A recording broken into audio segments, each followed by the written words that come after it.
¿Qué tal amigos? ¿Cómo están? Bienvenidos, muchísimas gracias por su amable asistencia a este podcast de Páginas en Voz Alta y vamos a continuar con la lectura del libro de Diabetes sin Problemas de nuestro querido Frank Suárez.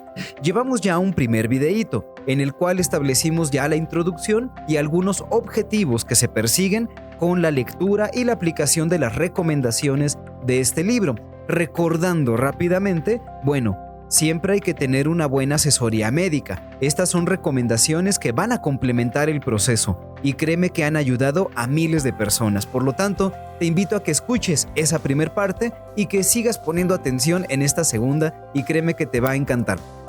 Ahora vamos entonces con el siguiente capítulo que se llama ¿Qué es la diabetes? Y está interesante. Amigos, fíjense, ya Frank lo ha dicho, ahorita aquí lo va a explicar, pero tenemos que entender el tema al que nos enfrentamos para poder resolverlo. Así de simple. No nada más basta con poner la mano y recibir medicamentos, hay que entenderlo, porque de esa manera también nosotros vamos a participar en nuestro proceso de salud.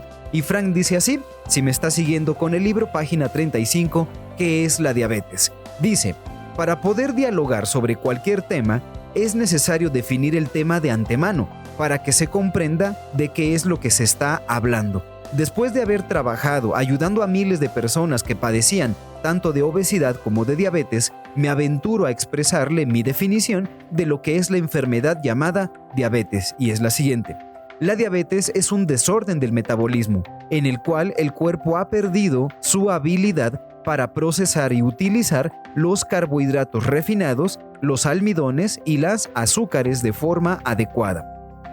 Aunque esta definición de lo que es la diabetes pueda parecer demasiado simple, para algunos con entrenamiento médico, lo que me gusta es que funciona, porque en el momento en que una persona con diabetes empieza a poner buen control a su consumo de carbohidratos refinados, almidones y azúcares, automáticamente empieza a obtener una mejoría en el control de su diabetes. Fíjate que aquí Frank, ahorita vamos a seguir hablando, ¿no? Y aquí Frank va a definir los carbohidratos y todo, porque de eso se trata, de ir entendiendo cada uno de los elementos que componen en parte la alimentación y cómo estos tienen consecuencias en el cuerpo. Eso es verdaderamente importante. Vamos a continuar. Frank dice así, página 36. Los carbohidratos, por definición, están compuestos de moléculas de azúcar. Así que el primer paso para controlar la diabetes es reducir el consumo de azúcar en todas sus formas. Esto es un dato importante, porque el azúcar efectivamente se presenta en diferentes formas, ya lo iremos viendo. Esto incluye a la fructosa de las frutas, la lactosa de la leche, los granos, los cereales, el pan, la pasta, las harinas, el arroz, las tortillas de maíz y de harina y otros alimentos altos en su contenido de almidones como la papa y hasta los tubérculos. Podría haber creado una definición bastante más compleja que la anterior, en la que incluyera todos los otros factores que caracterizan a la diabetes. Sin embargo, para efectos de lograr resultados prácticos y mejorías en el control de la diabetes y basado en la experiencia con más de 10,000 personas que han sido miembros del sistema Natural Slim, basta con establecer que la diabetes es un problema relativo al control de los carbohidratos refinados. Vuelvo a repetir, pan, harina, pasta, dulce, azúcar, jugos de frutas, tortillas, etc. A los almidones como papa, arroz y a los azúcares como glucosa, fructosa, lactosa. Estos términos y estas palabras ya las iremos entendiendo conforme avanzamos. Ahorita estamos en la definición, pero te va dando una idea de dónde están los alimentos que te pueden aumentar más rápido la glucosa. Ya te va dando una idea, pero hay que entender otros factores, ¿va? Hablando de la salud, permítanme este comentario, tanto la salud no es un tema tan sencillo, o sea, hay varias cosas que te llevan a tener salud y hay varias cosas que te llevan a enfermar. Hay que irlos entendiendo. Frank continúa. Al final, lo único que cuenta son los buenos resultados y mejorías a la salud que usted o su ser querido que padece diabetes pueda obtener. Por lo cual es mi propósito mantener la información simple y fácil de usar. Las librerías están llenas de docenas de libros sobre la diabetes escritos por los mejores doctores y especialistas en el tema. La desventaja que veo es que la gran mayoría de esos libros sobre la diabetes son demasiado técnicos y hacen un uso excesivo de palabras especializadas de la medicina, lo cual los hace difícil de entender para el lector que no es un profesional de la salud. Veo también que los libros existentes sobre la diabetes dejan totalmente fuera el importante tema de cómo mejorar el metabolismo, lo cual es vital a la hora de lograr y mantener un estado de buena energía y salud. El libro de Diabetes sin Problemas tiene que ser un libro fácil de entender para que todos puedan sacarle provecho. Por lo tanto, mi énfasis es en comunicar el contenido de lo que he aprendido a través de 15 años. Bueno, ahora más, ¿verdad? Mientras ayudaba a miles de personas con diabetes a bajar de peso en Natural Slim, de forma que usted pueda fácilmente aplicar la información y obtener los buenos resultados que merece tener. No se puede resolver un problema que uno no entiende en su totalidad. Por ende, la solución a cualquier problema, incluyendo los problemas de salud como la diabetes, siempre es adquirir más conocimiento. En mi opinión, la diabetes solamente se controla cuando se reduce significativamente el consumo de los carbohidratos refinados y los almidones.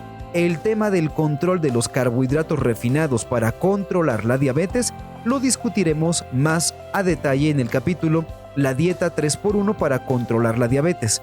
Lo veremos más adelante, donde se discute una forma de proporcionar los distintos tipos de alimentos en su plato que usamos para ayudar a las personas a adelgazar, pero que descubrimos que también ayuda a quien padece diabetes a controlar su glucosa. Muy bien.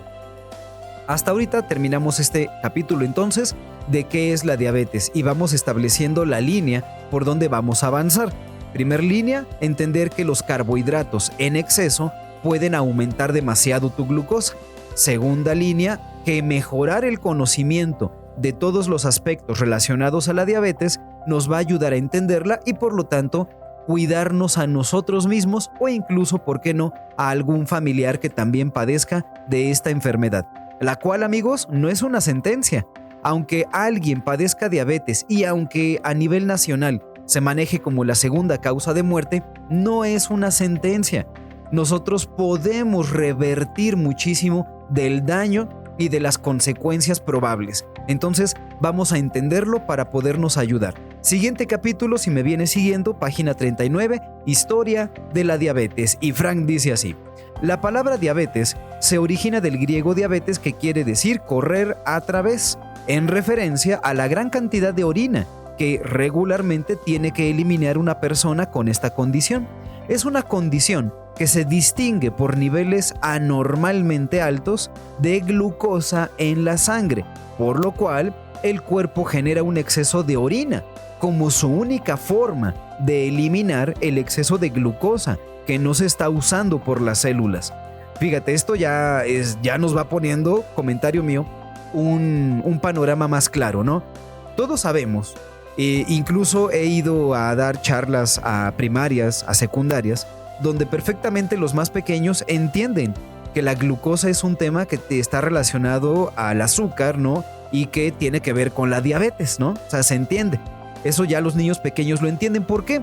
Porque es muy probable que tú conozcas a alguien cercano que padece diabetes. Es decir, la verdad es que 4 de cada 10 mexicanos podemos o actualmente padecen de diabetes. Es un tema donde se conoce mucho a alguien con diabetes. Bueno, esto, amigos, se entiende que es por la glucosa, pero también, fíjate, el cuerpo intenta eliminar ese exceso de azúcar dentro del cuerpo por medio de la orina. Es de alguna manera como si el cuerpo se lavara a sí mismo para poder sacar eso que está causando problemas en el organismo. Fíjate lo sabio que es el cuerpo y lo vamos a ir entendiendo. Las primeras referencias en la historia sobre la diabetes son muy antiguas. Por ejemplo, en el papiro de Ebers, descubierto en Egipto y que data del año 1550 a.C., ya se describían síntomas que corresponden a la diabetes. Para más o menos esta misma época, Los practicantes de medicina tradicional de la India utilizaban una prueba rudimentaria con sus pacientes en la que les pedían que orinaran en la tierra y a continuación observaban si las hormigas se veían atraídas a la orina. Como la orina de una persona con diabetes es alta en glucosa, alta en azúcar, las hormigas no fallan en ser atraídas a ella en busca del azúcar. De esta forma se podía determinar si la persona padecía diabetes o no. En los antiguos textos de la India describían la diabetes como una condición de orina con sabor a miel. Fíjate, decían con sabor a miel, o sea que alguien la tuvo que probar, ¿no? En el año 129, Galeno, que fue uno de los médicos más destacados de la antigüedad y quien había aprendido de los escritos de Hipócrates, describió los síntomas característicos de la diabetes de exceso de orina, sed, obviamente, hambre, obviamente, y de pérdida de peso. Los antiguos griegos describían a la diabetes como una enfermedad que hacía que el cuerpo se derritiera para convertirse en agua azucarada.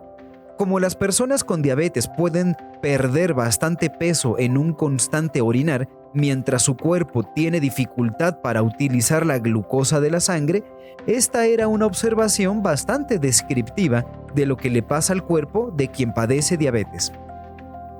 A veces usted verá que se utiliza el término diabetes mellitus, donde la palabra mellitus, que proviene del griego miel, se la añadió Thomas Willis en el 1675, cuando notó que la orina de alguien con diabetes tenía sabor dulce. Si a este señor se le ocurrió probar la orina de un paciente con diabetes y descubrió que era bien dulce, lo cual ocurre debido al exceso de glucosa que contiene la orina. Ya en el final del siglo XIX, un célebre farmacéutico francés afirmaba que la diabetes estaba íntimamente relacionada con la obesidad y a la vida sedentaria. Para el año 1880, a quien se le considera Bouchardat, el padre de la diabetología, recomendaba una dieta baja en glúcidos, o sea, carbohidratos. El término glúcidos es más correcto que el de carbohidratos, que en realidad viene de una adaptación del inglés. Personalmente, como escribo para un público que no necesariamente es un grupo de profesionales de la salud, prefiero usar el término carbohidratos, ya que es un término más conocido, aunque entre los profesionales de la salud y catedráticos se utiliza mayormente glúcidos o hidratos de carbono. El tratamiento de la diabetes tuvo que esperar por miles de años hasta que la ciencia logró un mejor entendimiento de la condición. Nadie estaba seguro qué parte del cuerpo era la que estaba enferma. Pensaban que podía ser el estómago o quizá los riñones por el exceso de orina. Tal vez era el hígado, pensaban otros. No fue sino hasta 1889 que estas dudas fueron aclaradas. Ese año, 2 científicos alemanes estaban investigando la digestión de las grasas. Ellos sabían que el páncreas, de alguna manera, estaba involucrado en la digestión de las grasas, así que experimentaron removiéndole el páncreas a 2 perros. 2 perros que dieron su vida, en gran parte por la ciencia como otros animalitos. Para su sorpresa, los 2 perros se volvieron con diabetes, así que se supo que la diabetes estaba relacionada al páncreas. El próximo paso necesario fue el de encontrar qué cosa era lo que contenía el páncreas que hacía que la gente no desarrollara diabetes. Resultó que un artículo que se había publicado 23 años antes describía un grupo de células del páncreas para las cuales el investigador Langerhans no había podido descubrir un uso o función. Poco después, un par de canadienses tuvieron éxito cuando extrajeron una sustancia de esas células que Langerhans había descrito, que al ser inyectada en perros que padecían diabetes, les reducía la glucosa en sangre. Habían descubierto la insulina. En enero de 1922, 2 científicos probaron inyectándole su extracto a un niño de 14 años que se estaba muriendo de diabetes y le salvaron la vida. Así que la diabetes dejó de ser una enfermedad mortal, porque antes de 1922 era una enfermedad mortal. Realmente no había un manejo adecuado, no se conocía. Todo esto nos sirve un poco para conocer la historia, la cual siempre es interesante, pero también nos va llevando a entender cómo el conocimiento de esta enfermedad se fue construyendo poco a poco. Hoy ya tenemos datos muy sólidos de qué es la enfermedad y cómo podemos mejorarla. Vaya, A quienes padecen diabetes y no son especialistas en salud, solo les toca la parte fácil, que es leer lo que ya se estudió por cientos de años atrás. Entonces, poco a poco. Como verá, dice Frank, página 42, la diabetes tiene una larga e interesante historia y ya lleva muchos miles de años con nosotros. El problema es que la diabetes es una enfermedad que va en aumento, por lo cual cada década afecta a una mayor proporción de la población. La medicina moderna ha mejorado muchísimo en su habilidad de tratar los síntomas y las complicaciones, pero la realidad sigue siendo que estamos perdiendo la batalla contra la diabetes, porque cada vez hay más proporción de personas que la padecen, además de que la diabetes infantil ha continuado en aumento y cada vez son más y más los niños que se diagnostican con diabetes, lamentablemente. Me ilusiona la posibilidad de que usted pueda, con la ayuda de los datos de este libro, levantar conciencia sobre el tema y no solo ayudar a controlar su diabetes o la de un ser querido, sino que pueda también evitar que algún niño o niña de su familia tenga que ser víctima de esta enfermedad, que entiendo, en una gran mayoría de los casos, se puede evitar. Es cierto que existen factores hereditarios para desarrollar diabetes, pero debe usted saber que esos factores hereditarios no son una condena final y firme de que se tendrá diabetes. Los factores hereditarios solo establecen una predisposición a desarrollar. Digamos que los factores hereditarios hacen que la diabetes sea más posible, más probable, pero no significan que alguien tenga que tener diabetes. Obviamente, si alguien tiene padres y abuelos con diabetes, tendrá mayores probabilidades, pero eso no significa que tiene que desarrollarla. La diabetes se puede evitar si se aplica un estilo de vida saludable donde no se abusen de los carbohidratos refinados, los almidones ni las azúcares. Y esto lo iremos entendiendo cada vez más conforme avancemos en el libro. Amigos, por hoy vamos a dejarlo hasta aquí. Quiero agradecerles y también pedirles que si este material les interesa, déjenme por lo menos un like, suscríbanse al canal, suscríbanse a este podcast para continuar con esta información importante y poder comunicar la experiencia de Frank Suárez y cómo él logró ayudar a controlar la glucosa de miles de personas. Incluso me atrevo a decir, evitar incluso la aparición de la diabetes, y me pongo como ejemplo a mí mismo. Frank Suárez me salvó a mí de padecer diabetes y quiero comunicarlo porque esto ya se volvió muy personal y créanme que funciona. Amigos, les agradezco muchísimo su atención y nos vemos en un próximo capítulo porque la verdad siempre triunfa.